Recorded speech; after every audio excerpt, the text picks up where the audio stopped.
Love. What a wonderful and complicated thing. But how does it happen? Where does it happen? And what did it happen? We look to the stories of famous romances throughout history to explain it. Antony and Cleopatra, Bonnie and Clyde, John Adams and Laura Linney.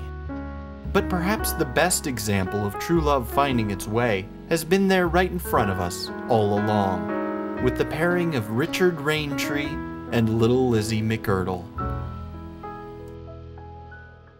To tell this remarkable story, we must begin at the beginning.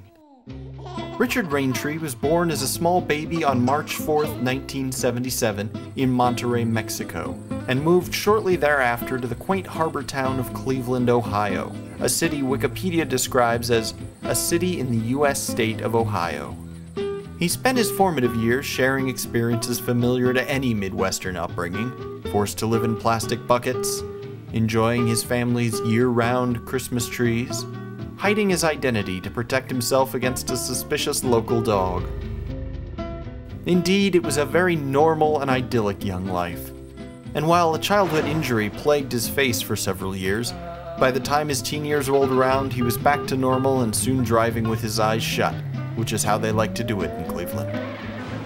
2 years later, and far away on the other side of the planet, Lizzie McErdell was arriving in this world in New York City, a thriving metropolis which at the time was busy preparing itself for a musical about kitty cats.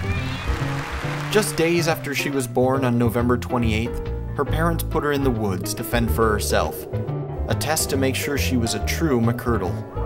After 4 long days, she had proved her worth, and she was cleaned off, brought back home, and given the ceremonial bikini. Within weeks, she was plying the family trade, pretending to be a ventriloquist dummy in her older brother's stage act. You're the dummy. No, you're the dummy. Her career skyrocketed, and she met all the biggest stars, like the giant chipmunk and the turtles, and received all the finest gifts, like the collie. But as her profile rose, she grew despondent. Between the hassles of the paparazzi and the costume changes, she'd lost sight of what was important. When she suddenly found herself in a wedding dress, preparing to marry a record executive she hardly knew, she sneaked away and returned home, where she could be a kid again and play sports, like soccer and scarlet letterball. Back in Cleveland, Rich began his teen years at St. Ignatius High School, where he was on both the wrestling and lacrosse teams. But given that I never received any photos of him playing, other than this one, he must not have been very good.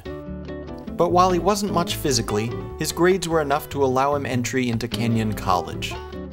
It was here where Rich would grow his hair short, tan too frequently with his friends, and earn his degree, majoring in standing in front of historic things. The years passed for Elizabeth as well. After 6 long years of high school, she won a raffle and was allowed entry into the prestigious Georgetown University, where she would pursue her degree in dentistry. However, education was but a small priority for little Lizzie. She spent most of her time either engaged in drunken debauchery or was busy traveling the world, making a mockery of famous objects from history or lounging with provocative cantina girls. But it wasn't all negative. It was at Georgetown where she had a wonderful roommate named Claire Zulke, who remains to this day Liz's daily inspiration, her rock, her soul-guiding light. While more than 20 years had passed in these two young people's remarkable lives, it's hard to believe that they had still never met. But fate decided to intervene in the summer of 2001, when the two would briefly become roommates in a house Richard had already defiled on one of his many psychedelic drug binges. Unfortunately, while one would expect love at first sight, and one could recognize a certain chemistry as they would spend hours together staring at Liz's hand, nothing is ever that simple. They went their separate ways.